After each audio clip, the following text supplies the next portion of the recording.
नमस्कार दोस्तों, मैं भावना बात कर रही हूँ अनअकैडमी यूपीपीएससी की यूट्यूब चैनल से।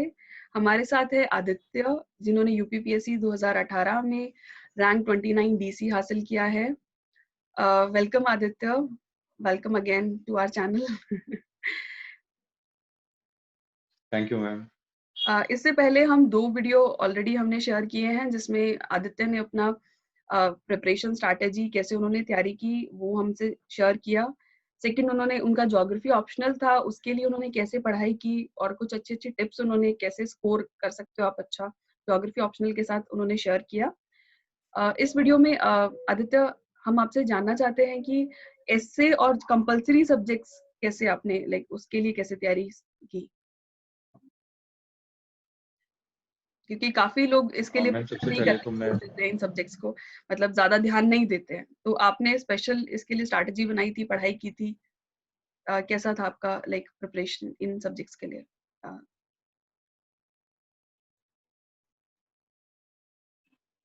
मैम क्योंकि एसए और जो कंपलसरी पेपर होते हैं हिंदी इंग्लिश, इनके मार्क्स भी काउंट होते हैं मेंस में, तो मैंने इनको भी अच्छा खासा टाइम डिवोट किया था और इस कुछ स्ट्रेटजीज भी बनाई थी जो शायद मेरे लिए जिन्होंने काम भी किया। सबसे पहले एसए की अगर बात करें तो इसमें 3 एसए आपको लिखने होते हैं जो कि डिफरेंट डिफरेंट टॉपिक्स पे आते हैं।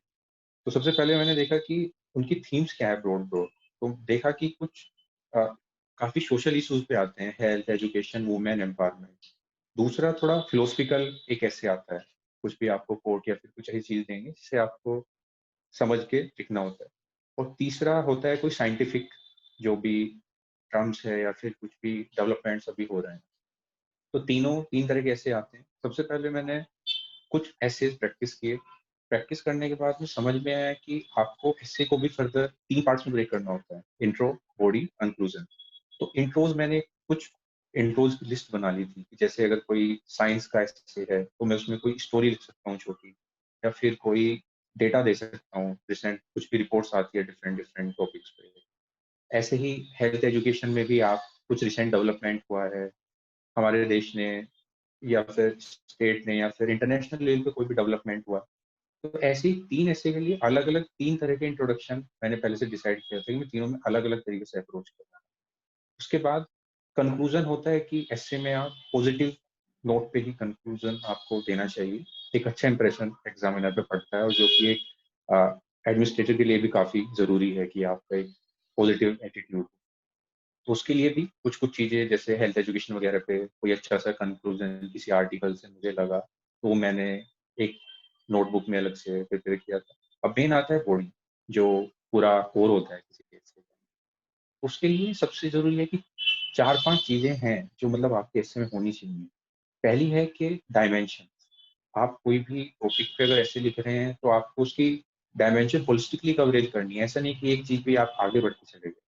दूसरा है एग्ज़ाम्पल्स, या फिर आपके पास कुछ कंटेंट होना चाहिए जस्टिफ़ाई करने के लिए। अगर आप कह रहे हैं कि इंडिया में पिछले कुछ सालों में एजुकेशन के फील्ड में हमने इम्प्रूवमेंट किया है, तो आपके पास कुछ डेटा होना चाहिए। किसी एनजीओ की रिपोर्ट, गवर्नमेंट की का डेटा, कुछ भी। तीसरा होता है कि कुछ इनोवेशन अगर आप कर सकते हैं एस्से में, भी आप इस स्टोरी से शुरू कर सकते हैं, किसी कैरेक्टर के ऊपर उसे बता सकते हैं कि कैसे उसने हेल्थ एजुकेशन में डेप्रिविएशन की वजह से वो मतलब फुल्ली आगे नहीं बढ़ पाया लाइफ में, तो कैसे हम डिफरेंट डिफरेंट स्ट्रीम्स के से आगे बढ़ने में हेल्प कर सकते हैं। इनोवेशन ये पर्सनली मतलब हर किसी का अपना-अपना होता है, फिर प्रैक्टिस के साथ आता है।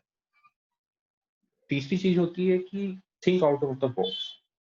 एस्से है, किसी टॉपिक पे है, प्रॉब्लम्स है, वो सबको पता है, लेकिन उसके solution person to person vary करते हैं। उसके लिए आप जितना ज़्यादा पढ़ेंगे, मे बी न्यूज़पेपर या फिर आस-पास की जो भी डेवलपमेंट्स हो रहे हैं, तो कुछ ना कुछ कई इनोवेटिव आइडियाज़ हमें समझ ही आ जाते हैं। कई बार खुद लगता है कि अगर ऐसे कर लेते तो शायद ऐसे हो जाता। और उसके अलावा वो 5वीं चीज़ है कि फ्लो। आपके एसे में एक कनेक्टिविटी होनी चाहिए। जैसे एक पैरा से आप जब दूसरे में जाते हैं, तो ऐसा नहीं लगना चाहिए कि आपने एक टॉपिक लिखा पहला, जब दूसरे पैरा में गए तो कहीं अलग से शुरू हो रहा है। उसके लिए आप कुछ कनेक्टर्स यूज़ कर सकते हैं, जैसे इन एडिशन, देयरफॉर, दस, इवन, सिमिलरली, ये इस तरह की कुछ चीज़ें हैं, जो आप एसे में इंट्रो, देन बॉडी, फ्लो और देन कंक्लूजन, ताकि एक शुरू से लेके आखिर तक एक कंटिन्यूटी आपके एसे में। अब सेकेंडली अगर हम कंपल्सरी पेपर्स की बात करें, तो कंपल्सरी पेपर भी यूपीपीसीएस के एग्ज़ाम में एक काफ़ी इम्पोर्टेंट रोल प्ले करते हैं, इंग्लिश और हिंदी दोनों। तो इसके लिए सबसे मेन चीज़ है कि आप प्रीवियस ईयर पेपर ज़रूर कर लें। आपको सबसे पहले समझ में आ जाएगा कि आप कितने कंफर्टेबल हैं उन चीज़ों को पढ़ने में और आप कहाँ स्टैंड कर रहे हैं। दूसरा, हिंदी में खासकर आज के टाइम में काफ़ी स्टूडेंट्स को प्रॉब्लम होती है, जो कि हमारी एजुकेशन, इंग्लिश बैकग्राउंड, फिर अगर जॉब करता है कोई वो भी, तो हमारी उतनी कमांड नहीं होती हिंदी की। तो उसके लिए ज़रूरी है कि आप उसका सिलेबस देखें, कुछ जैसे इसमें कुछ ऑफ़िशियल कम्युनिकेशन के क्वेश्चन्स होते हैं, आपको लेटर लिखना है या फिर कुछ और नोटिस लिखना है, तो वो ज़रूर प्रैक्टिस कर लें। इससे आपकी एक तरह से कॉन्फिडेंस भी बिल्ड होगा और वहाँ पे एग्ज़ाम में आपको टाइम नहीं लगेगा सोचने में, कैसे करना है, क्या करना है। उसके लिए मैंने यूट्यूब पे सर्च करके कुछ वीडियोज़ काफ़ी सारी कोचिंग इंस्टीट्यूट्स ने डाले हुए हैं, स्टूडेंट्स ने भी शेयर किया हुआ है अपना एक्सपीरियंस। तो वहाँ से मैंने उनका जो एक फॉर्मेट होता है, उसे एक अलग से नोटबुक में नोट डाउन किया था और फिर उसी पे प्रीवियस ईयर के क्वेश्चन सॉल्व किए थे। तो उसने मुझे लगता है काफ़ी हेल्प की। ओके। और कुछ जैसे आप शेयर करना चाहेंगे जो कि मतलब लर्नर्स के लिए कि उनका जैसे कि अब मेंस एग्ज़ाम आने वाले हैं, तो उसके लिए कुछ टिप्स आप शेयर करना चाहेंगे लर्नर्स के साथ? मेंस एग्ज़ाम के लिए 3 चीज़ें बहुत इम्पोर्टेंट हैं, वो चाहे एसए हो या फिर मेंस का पेपर हो या फिर आपका ऑप्शनल हो। पहला है कि आप सिलेबस ज़रूर अच्छे से पढ़ें। किसी एक पार्ट पे ज़्यादा फ़ोकस ना करें, बैलेंस्ड वे में सारी टॉपिक्स को अच्छे से कवर कर लें। दूसरा, आपको अपनी पढ़ाई इस तरीके से करनी है कि आप उसका मल्टीपल रिवीज़न कर पाएँ। आप उसे शॉर्ट नोट्स से बना सकते हैं, कुछ लोग हाइलाइट करके पढ़ना पसंद करते हैं। और तीसरा, उसकी प्रैक्टिस ज़्यादा से ज़्यादा करें, क्योंकि अगर अभी आप यूपी पीसीएस मेंस 2019 का अगर पेपर देखें जो कि लास्ट मंथ हुआ था, पेपर काफ़ी एनालिटिकल था, चाहे वो जीएस 1 हो, जीएस 2 है, जीएस 3 हो।